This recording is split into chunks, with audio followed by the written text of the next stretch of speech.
Welcome back. Partisan gridlock and an endless willingness to kick the can down the road have resulted in a very short list of accomplishments for the current congressman, for the current Congress, I should say. With Labor Day now behind us, lawmakers are back in town, and their to-do list is long. The Senate taking up the Iran deal starting today. Congress also must figure out in the days ahead a way to keep government funded beyond this month. Washington Post reporter James Hohmann joins us now from the paper's newsroom downtown. James, it is great to see you as always. Thanks very much for your time.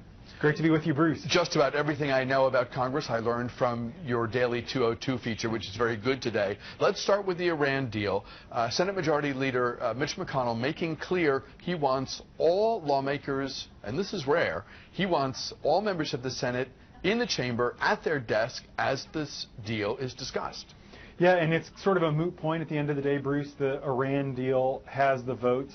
President Obama has the votes to put this agreement into place. He got it last week when Barbara Mikulski, the senator from Maryland, became the 34th senator, kind of giving Democrats the votes they need to override the veto. Now they're trying to get to 41 votes. They need 3 of 5 undecided Democrats to support the president on this. But either way, putting that aside, there's going to be a great moment of political theater in the upper chamber, the United States Senate.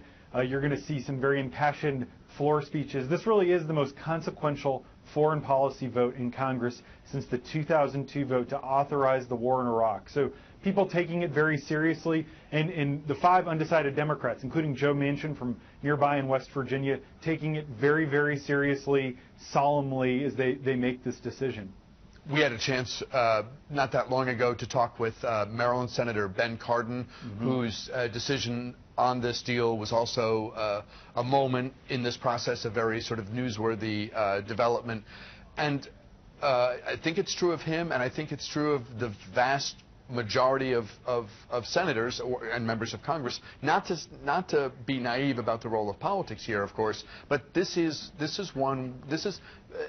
feels like a real vote of conscience, where they are weighing powerful arguments on both sides, cognizant that the part of their legacy is how they will vote on this. So politics absolutely part of the mix, but I don't think it begins to describe the entire process that these lawmakers are going through as individuals. You know, this is a really, really hard vote, Bruce. I mean, there is political considerations, of course. You know, are you going to snub the president of your party, who remains popular among Democrats? You have Jewish donors, Israel, you know, Bibi Netanyahu lobbying aggressively against it. But you're right, this is a vote of conscience, and one of the reasons it's such a hard vote for members is that if you vote for this deal and Iran has a nuclear weapon in 15 years, it's going to look like a really bad vote, you know, and same if you vote against the deal and Iran gets a nuclear weapon in 2 years or 5 years, then it's going to look like a really bad vote. So this is really stressful for a lot of people. On Sunday, Debbie Wasserman Schultz, the chairman of the Democratic National Committee,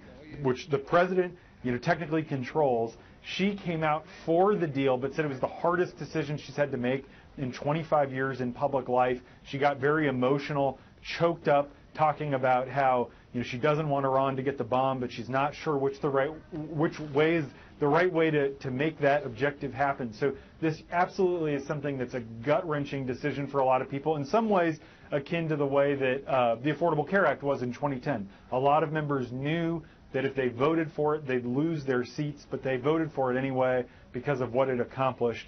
And you see that with a couple members. Michael Bennet, the Democratic senator from Colorado, could have a very tough race next year in Colorado, perennial presidential swing state, but he still came out in favor of this deal, making sort of the impassioned case that he thinks this is the right thing to do. This sounds like a process or procedure question, potentially, but I think it's an important part of where we are with the Iranian nuclear deal.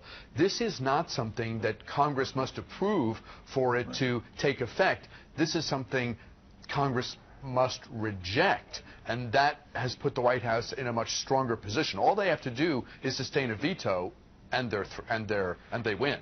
Yeah, no, absolutely, no question. I mean, what's going to happen is, so the House has the votes. The House is going to pass the resolution of disapproval, and then the Senate, the question is whether they'll pass the resolution of disapproval or whether Democrats will be able to filibuster it. That's what kind of these last couple Democrats will decide.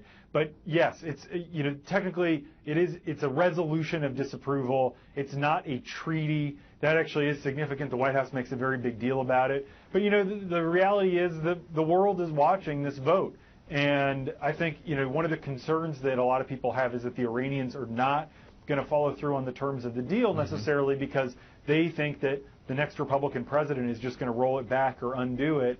And, what's the point? They just want to get these sanctions eased. But the other dynamic, of course, is that even if they can't pass a resolution of disapproval, Republicans could, using the budget process, try to kind of go after Iran. They could pass sanctions, kind of going after different pieces of the Iranian regime. All of this could end up rendering the agreement to stop Iran from getting nuclear weapons null and void. Let's talk about the requirement that Congress keep government funded. There are a lot of swirling pressure points here. You have the controversy about the Planned Parenthood video. You have a desire by some to get beyond the sequestration limits. There's a lot that needs to be reconciled, and the clock is ticking because government agencies run out of money in not too many days. Yeah, the fiscal year starts October 1st. A lot of federal workers kind of having to watch this process with exasperation. By the way, Republican leadership in Congress is watching this whole thing with exasperation. They want to deal with this. They want to get the problem off the table, but they are squeezed because people like Ted Cruz are running for president of the United States, and they're working to appeal to social conservatives in states like Iowa, which has a caucus, and Ted Cruz and a bunch of others are saying that they won't vote for any spending bill if it includes any money for Planned Parenthood. And so Democrats aren't going to back down on that. The president's not going to back down. So there's this showdown, and a lot of federal workers just want their paychecks. And and what's going to end up happening, basically at the end of the day, my sources in both parties tell me, is that we're going to get something temporary that pushes this until later in the year, and then in December probably we're going to have this whole debate over again, where a lot of people are going to be watching pretty anxiously to see if they can get their paychecks. To what extent is there frustration within the GOP caucus that Republican leaders aren't taking a tougher line? Not to say that this showdown thing has this shutdown showdown or the actual occurrence of a shutdown has worked out so well. Politically, it has not. I think most people agree. But there is a sense that we just have to be tougher, and we can have our values advance.